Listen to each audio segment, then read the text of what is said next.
Hello viewers, I am Ravi and I once again welcome to all of you on my YouTube channel, our English Lab.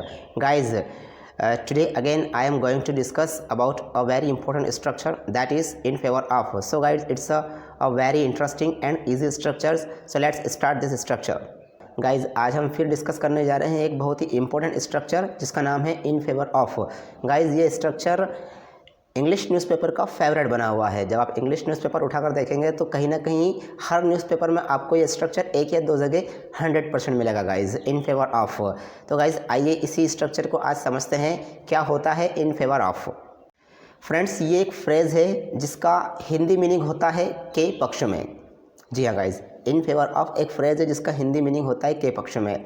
I hope आप इसकी हिंदी से इसका sense समझ गए होंगे, लेकिन फिर भी वो हमारे स्टूडेंट्स जो अभी लोअर स्टैंडर्ड में हैं यानी कि छोटी क्लास में हैं, अगर वो इसके हिंदी से इसका सेंस नहीं समझ पाए हों तो उनके लिए बता दें फ्रेंड्स, के पक्ष में का हिंदी मीनिंग होता है कि यदि आप किसी चीज़ के, किसी नाउन के या किसी एक्शन के पक्ष में हो, इसका मतलब ये है कि आप उससे एग्री करते हो, आप उससे सहमत हो, आप उसको मंजूर करते हो। जी हाँ गाइस, के पक्ष में यानी किसी के पक्ष में। हम जिसके पक्ष में होंगे वो एक एक्शन हो सकती है, कोई ऑब्जेक्ट हो सकता है या कोई पर्सन हो सकता है। अगर कोई पर्सन होगा तो हम उसका ऑब्जेक्टिव प्रोनाउन यूज़ करेंगे। जी हाँ गाइस, उसका हम ऑब्जेक्टिव प्रोनाउन यूज़ करेंगे। तो आइए फ्रेंड स्ट्रक्चर देख लेते हैं।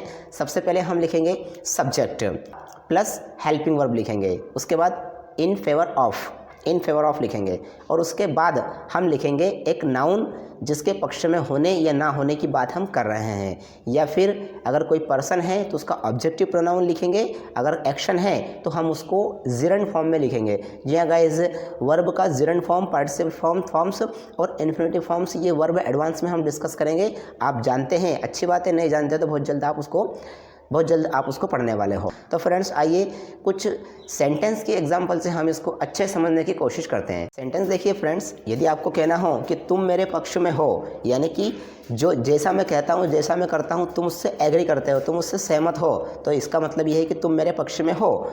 इसका इंग्लिश बनता है you are in favour of me. अगर मुझे कहना हो मैं तुम्हारे फेवर में नहीं हूँ, यानी कि तुम जो कहते हो, तुम जो करते हो, मैं उस बात को एग्री नहीं करता हूँ, उससे सहमति नहीं रखता हूँ, तो फ्रेंड इसको हम कहेंगे मैं आपके पक्ष में नहीं हूँ। इसका इंग्लिश हम कहेंगे I am not in favour of you. अगर मैं फेवर में हूँ तो मैं कहूँगा I am in favour of you, यानी कि मैं आपके पक्ष में हूँ। अगर हम कहें वह मेरे डिसीज़न के पक्ष में नहीं है, यानी मैंने जो डिसीज़न लिया है उसको डिसीज़न मंजूर नहीं है, उससे वो सहमत नहीं है, तो हम इसको हिंदी में कहते हैं वह मेरे डिसीज़न के पक्ष में नहीं है, वह मेरे निर्णय के पक्ष में नहीं है। इसका इंग्लिश बनाएंगे इस प्रकार, he is not in favour of my decision. Suppose friends court का कोई डिसीज़न आया और अगर हम उसके पक्ष में नहीं हैं, सपोज हम एक सेंटेंस बनाते हैं कि मेरी फैमिली कोर्ट के डिसीज़न के पक्ष में नहीं है, तो हम सेंटेंस को इस प्रकार बनाएंगे my family is not in favour of the decision of court. अगर पक्ष में है तो हम कहेंगे my family is in favour of the decision of court. आप जो रेजिग्नेशन दे रहे हैं, यानी जो त्याग पत्र दे रहे हैं, मैं इसके पक्ष में नहीं हूँ, तो मैं इसे मैं कहूँगा I am not in favour of your resignation.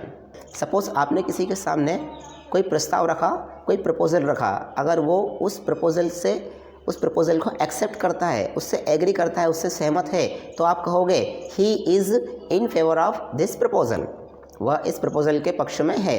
अगर वह इस प्रपोज़ल के पक्ष में नहीं है तो आप इसे हिंदी में कहोगे वह इस प्रपोज़ल के पक्ष में नहीं है, तो इसका इंग्लिश बनेगा he is not in favour of this proposal.